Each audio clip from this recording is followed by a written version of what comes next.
Stephanie. Today I want to show you how to make some basic foods with simple ingredients from scratch. And I hope that you discover cooking from scratch is fast and fun and delicious. So let's cook together. Today we're going to make macaroni and cheese, like the essential comfort food. So let's just start. Today we're going to need a 1/4 cup of butter that goes into our pan over medium heat, in a medium high. You're going to want this to melt. My pan seems a little bit hot.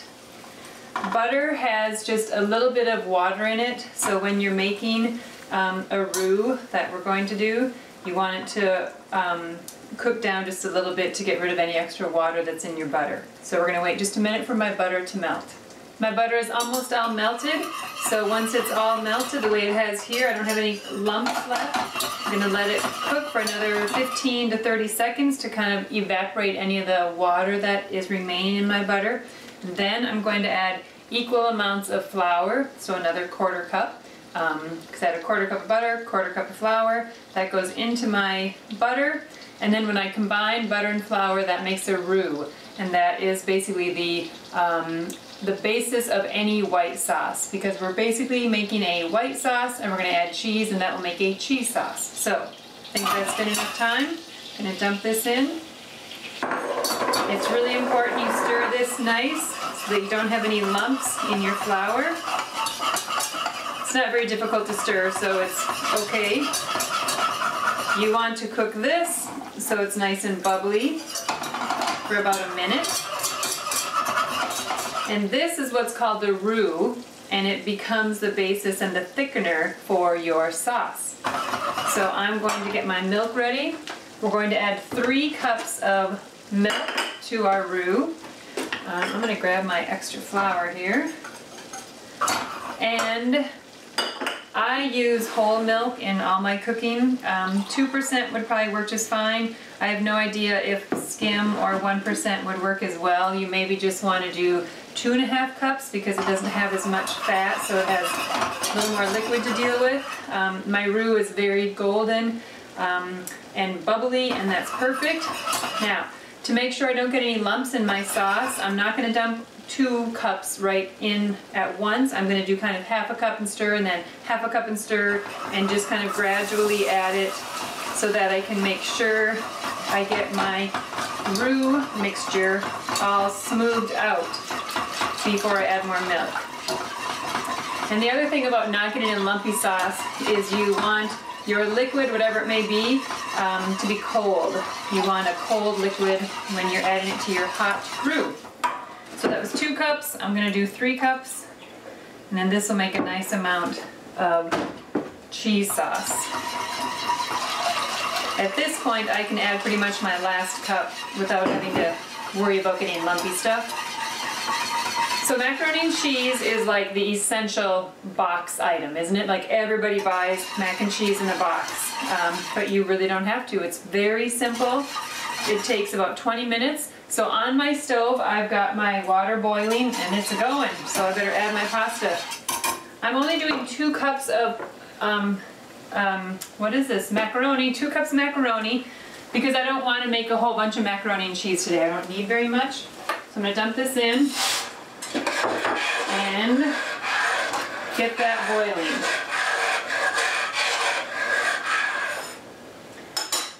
So what I like about macaroni and cheese is it's kind of my go-to last minute. I don't want to think about supper, like what are we going to eat. I always have the ingredients for mac and cheese, and it's such a good comfort food. It doesn't take a lot of energy or thought. I don't have to think very hard about how to make it. So I like it because it does take me 15 or 20 minutes from start to finish, because I need 15 minutes to cook my noodles anyway, so it doesn't really matter that this takes 15 minutes. But I just like how it's a go-to meal and a good comfort meal. Now, I need equal parts of cheese. So I did 3 cups of milk, so I need 3 cups of cheese. I'm going to just sit here and grate cheese for a minute, so bear with me. But one thing that you don't want to use when you're making homemade mac and cheese, you don't want the store-bought shredded cheese. because that has in it an anti-caking substance or product, and you want your cheese to cake or thicken. So you really do need to take the couple minutes to shred your own cheese. And you would be better off using a medium or sharp cheddar. I use Tillamook just because my family loves that cheese in general. So, and it's just a medium cheese. I think sharp cheese gives this a little extra tang.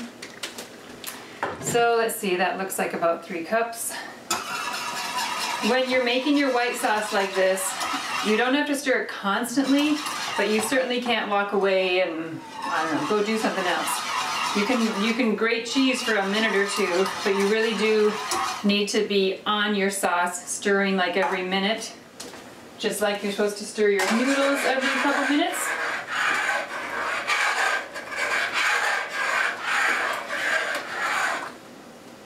So they're not sticking, they're doing okay. But the purpose of stirring with a whisk every minute or 2 is to make sure that you are not burning the bottom of your cheese sauce or your white sauce. So this is what I make often. I don't buy any kind of cream of mushroom soup or cream of celery or cream of anything. I stopped that years and years ago, and I basically make white sauce instead.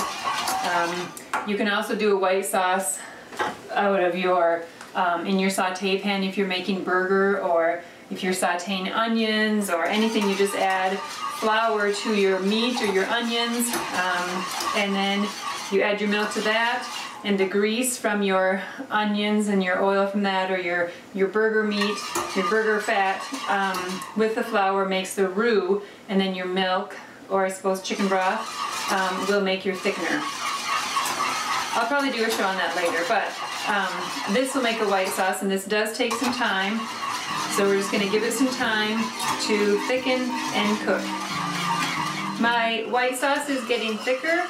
I want to wait and cook this until my sauce is thick before I add my cheese, because once I add my cheese it doesn't really thicken up anymore. So I want to wait and be patient right now versus not having a thick enough sauce.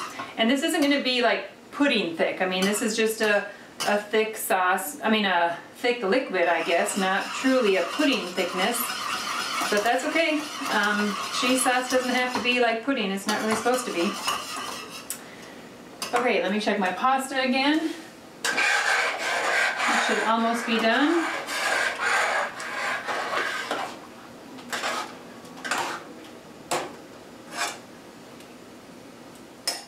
Okay. Yep. All right. I'm gonna just strain this really quickly.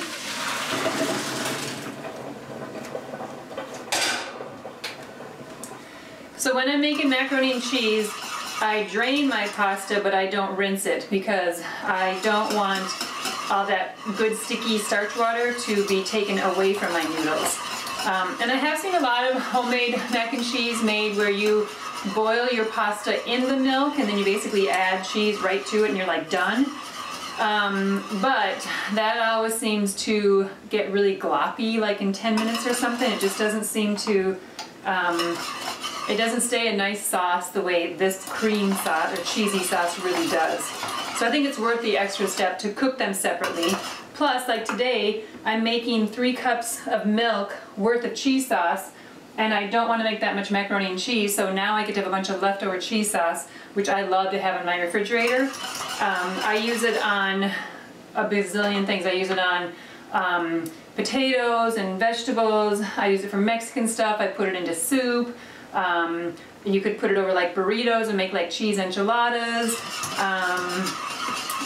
I use it for a chip dip, like Mexican chip dip. You could add, you know, green chilies and other things to it, but even just as a plain cheese sauce with chips, it's pretty good.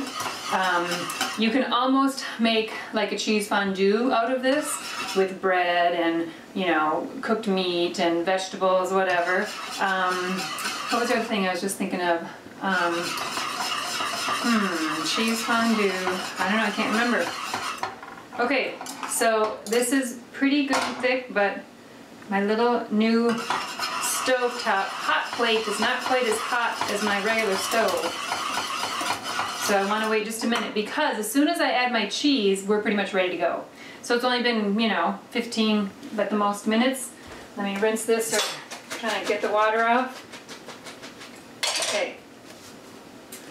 So that's going to just sit there. And because my noodles are done a little bit early, I would maybe put everything back into the pan and heat it up on the stovetop a little bit more. But we're pretty much going to eat it as soon as this is done, so I'm not going to worry about it. It's not that long. It'll still be hot. Okay, so let me show you.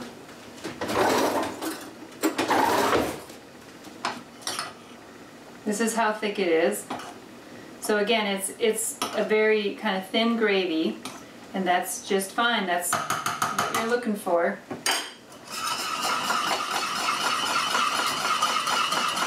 Okay, so now I'm going to add 3 cups of cheese, which I'm assuming this is about 3 cups. So there's 1. And you can pretty much add all of this at once. I don't really pack it in there, I just kind of lightly put it in there. I don't think you can ever add too much cheese. Well, I mean, if you did like twice as much, you could add too much, but if you pack your cheese and get it really tight, it's not going to matter. So I barely have enough, you know, I barely have my 3 cups here. So I'm going to do just a little bit more because I do like to have plenty of cheese in my sauce because I just feel like it gives it a better, stronger cheese flavor. So you just drop all of it into your pan, and then you can add your salt now.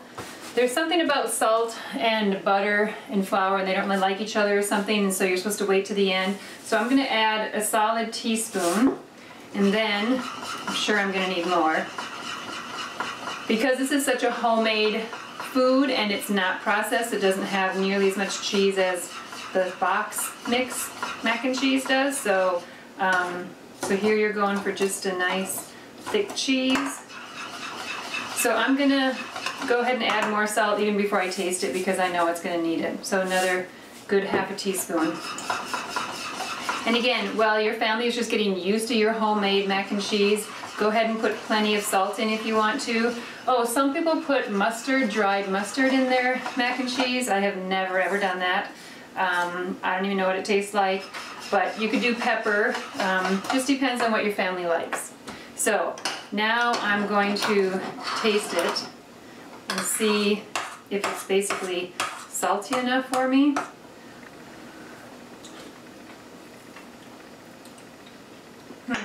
And it's not. So we're adding another solid half a teaspoon. So I think I'm up to a good 2 teaspoons of salt. My recipe that I got off the little macaroni box calls for like half a teaspoon of salt, which I think is just not very much. Okay, so we can let that sit for a minute. Put my noodles in a bowl. Whoopsie. Dog will be happy. Okay, so this is my cheese sauce. I'm going to turn my stove off. And so now we just combine them. All right, and I have extra cheese sauce, so I'm going to put that in here. But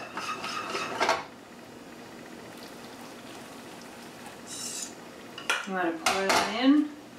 There's my spoon. And I like to add a lot of cheese sauce to my noodles because it seems like the noodles, they don't really like absorb it the way they do, you know, boiling water. But you don't want a dry mac and cheese. Nobody's going to like a dry mac and cheese. So you keep it nice and saucy, and that makes it extra delicious. So again, you could add pepper, you could add, well, this is just mac and cheese, so you don't want to add stuff to it, but you could add stuff to it if you really wanted to jazz it up. Gotta get that out of my way. Okay, so this is looking better to me now. Really nice and saucy mac and cheese. And this is your homemade mac and cheese that you serve up. And if it's not salty enough, you just add more salt, add your pepper, whatever you want to make it taste good. 15 minutes and your meal is done. On this kind of meal, I usually do some kind of frozen vegetable because I'm making mac and cheese for the last minute. I want something very fast, so I do frozen peas with it a lot, or sliced cucumbers in the summer, I mean, whatever you've got. So there we have homemade mac and cheese without a box, and it's just so much better for you, and I think it tastes much better. So, thank you very much for watching today. I hope you enjoyed the show. I hope you watch Box Free with Stephanie again, and I hope that your family actually likes your homemade mac and cheese, because now you have all this beautiful cheese sauce left over.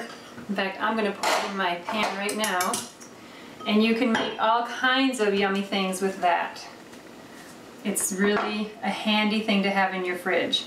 I know what I was thinking of, broccoli cheese soup. I love to make that in the winter, and that's basically the same recipe. And so that's another box-free recipe that uses your cheese sauce. So I have all of that golden stuff that I get to use tomorrow and the next day. All right, enjoy your macaroni and cheese. I will see you guys next time. Bye.